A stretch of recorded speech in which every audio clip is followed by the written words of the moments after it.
రైతులకు ఏకకాలంలో 2 లక్షల రూపాయల రుణమాఫీ చేస్తే రాజకీయ సన్యాసం తీసుకుంటానని సీఎం రేవంత్ రెడ్డికి మల్కాజ్గిరి బీజేపీ అభ్యర్థి ఈటెల రాజేందర్ సవాల్ విసిరారు.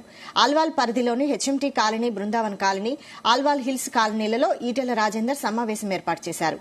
ఈ సమావేశంలో మాట్లాడిన ఈటెల బీఆర్ఎస్ పార్టీకి మల్కాజ్గిరిలో డిపాజిట్ రాదని చెప్పారు.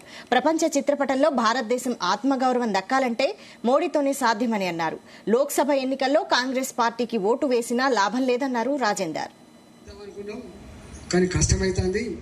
ఒక ఫ్రీ బస్సు మాత్రం ఇచ్చిండ్రు, 100 కోట్లు 200 కోట్లు ఇచ్చిండ్రు. మిగతాది ఇచ్చినట్టు నటించి ఏదో కాగితాలు తీసుకున్నారు. అది రేపు ఎన్నికల తర్వాత తెలుసు. అంటే ఇక్కడ ఇష్యూ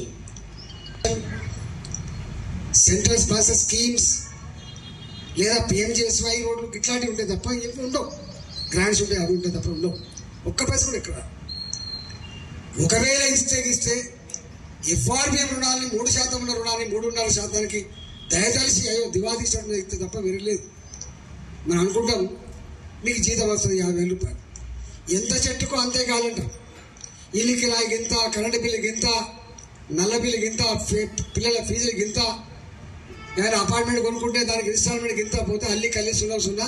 ఒకవేళ జీతం రాకపోతే ఈఎంఐ కూడా టైం కట్టకపోతే బ్యాంక్ అకౌంట్ ఆగమైపోతుంది. పేరుకి 50,000 రూపాయల జీతం, 2 లక్షల రూపాయలను కూడా గట్టిగా ఉంటుంది కథ, 5 లక్షల రూపాయలు కూడా గట్టి కథ ఉంటుంది. ఇక్కడ కూడా ప్రభుత్వాలకి మీకు తెలుసు రాబడి ఎంత ఉందో కాన్స్టెంట్గా పోబడికి అంతే ఉంటుంది. మిగులు ఏమైనా ఉంటే గింటే 5,000 కోట్లు 10,000 కోట్లు గదాలతో సోపు చేయాలి. మరి 5,000 కోట్లు 10,000 కోట్లతో సోపు చేయాల్సినటువంటి ఈ రాష్ట్రంలో ఇలా లక్షల కోట్ల రూపాయల హామీలు ఇచ్చి అమలు అవుతుందా? ఇవాళ ఏమంటాడు ఆయన, ఇవి అమలు కావాలంటే మాకు ఒకటి ఏమంటాడు, ఎత్తిగా ఆగమైపోతుంది. ఆగ తప్ప కొట్టలేదు. ఒకవేళ ఈ రాష్ట్రం కనుక మళ్ళీ అభివృద్ధి చెందాలంటే ఎక్కదొక్క చేయలేం. కానీ కేంద్ర ప్రభుత్వ పరిధిలో ఉండేటువంటి ఏమైనా డెవలప్మెంటల్ యాక్టివిటీస్ తోటి ఇక్కడ యాక్టివిటీ నడుస్తుంది తప్ప పైసల రూపంలో వచ్చే ఆస్కారం లేదు.